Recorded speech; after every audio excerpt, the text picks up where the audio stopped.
Hello everyone. In this video I would like to talk to you about low-cost teaching tools that you can use in your classroom. So I'll go over some of the most commonly used resources that I take into account when I work with my students. First, let's look at this. As you can see, this is just a piece of PVC pipes. See, one small bit, about 10 centimeters, and two corner pieces. You may be wondering, well, how can I use this in a language classroom? This is something called the pronunciation telephone. So you can use this to help your students monitor their own pronunciation. So they speak on this side and hear on the other side like an old telephone. And you may not have realized, but PVC is a highly acoustic material. So this will help them isolate the background noise from the outside and be able to listen to their own voices. So if you have some leftover PVC pipes at home from some repairs at home, you can try building your own pronunciation telephone and try it yourself. You speak here and listen here, and you will see that this actually improves the quality of your own voice and helps you monitor your own voice. Okay, probably one of the most basic tools that you can use are dice. So here I have a set of dice. Most dice have dots. In this case, my dice have Arabic numbers. So you can use dice for a great range of activities. For example, you can assign each number a specific activity, or for example, if you're working on parts of speech, for example, 1 can be a noun, 2 can be a verb, and so on, and you tell the students work in groups and roll the dice. If you get 1, scan this reading and find all the nouns that are in the reading. You can create your own board games as well. For example, I have a standard game board here. You can see you have the start and you move in a zigzagging pattern, and you can create your own cards with specific questions for the topics that you may be teaching at the moment. So this will help you save time. If you happen to have some extra minutes at the end of the lesson, you can give your students some of the game boards and a dice per group and a set of questions, and they can practice on their own. And well, there are many types of dice. We're more familiar with the 6-sided dice, but here I have 12-sided dice. So you can use dice like this to have more possibilities. And I also have, show you, 20-sided dice. So you can have even more possibilities. You may find this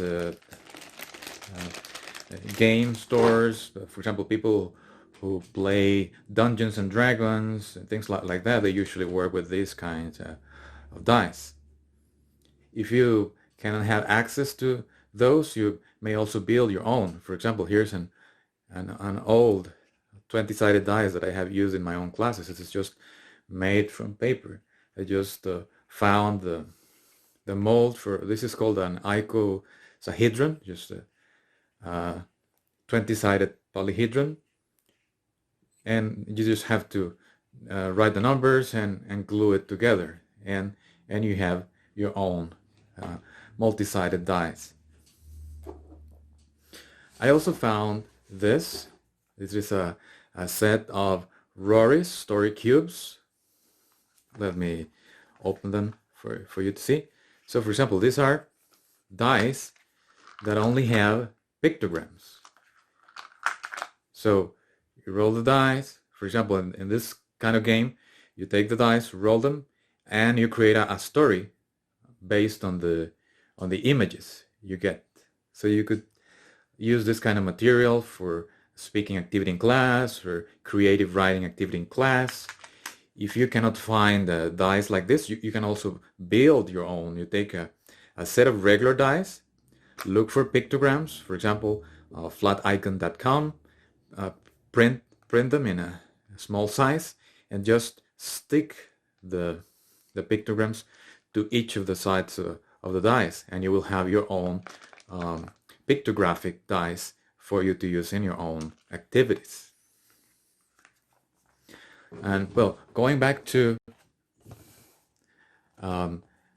board games, well, sometimes you say, okay, I have the dice, I have the questions, but I don't have a set of game pieces. And sometimes students end up using their erasers, pencil caps, and so on.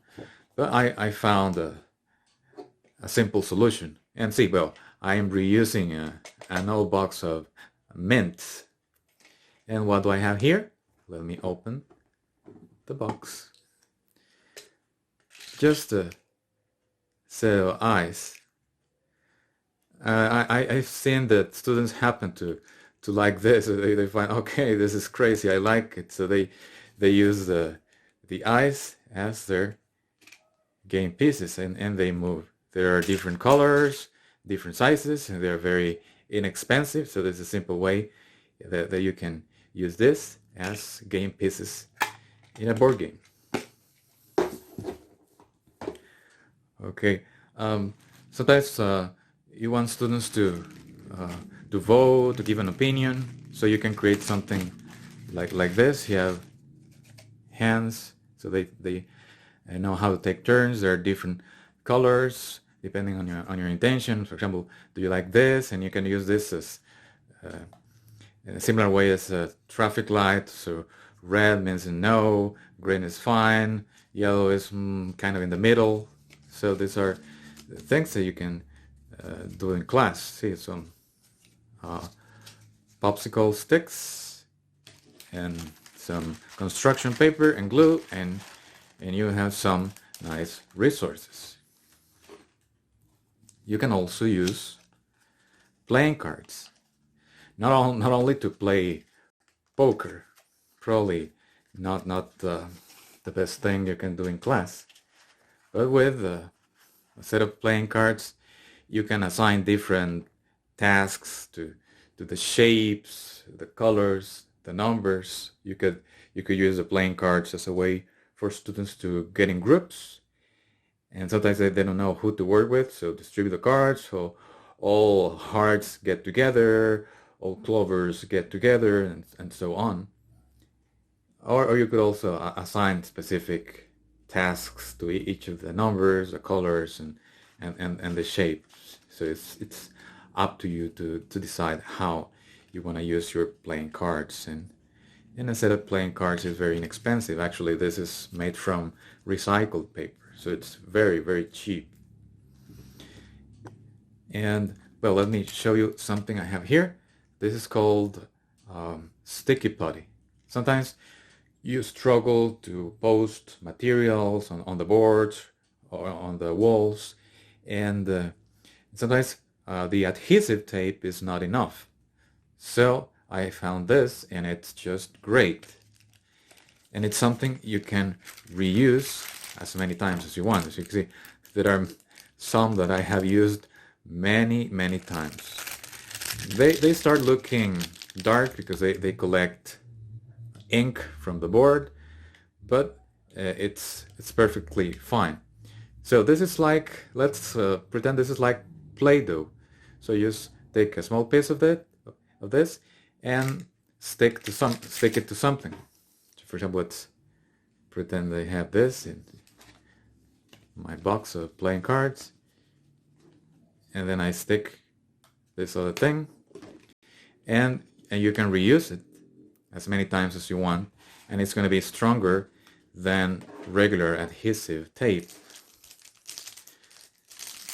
And yeah, it's something that will will be very handy for a teacher. Now let's see what I have here. You may have heard about a language teaching method called the silent way. In the silent way, there used to be a very specific set of teaching tools called rods or Cuisinart rods. So this is a set of Cuisinart rods. Rods are or may be made from plastic or wood. They come in different colors, sizes, so you may use the rods for anything you want. A rod can represent anything you want. You can teach colors with rods, you can teach sizes with rods, for example, like the blue rod is bigger than the pink one, or you can use the rods to teach positions. The pink one is on or on top of the blue rod. Or something that used to be done in the silent way was to assign a specific lexical category to the rods for students to understand basic syntax. So for example, let's take 3 rods. Let's put this here. And for example, a drill, let's say in the silent way, would be something like this. She is a student. So she is a student, and you will prompt the student to repeat after you. She is a student. There you go. Is.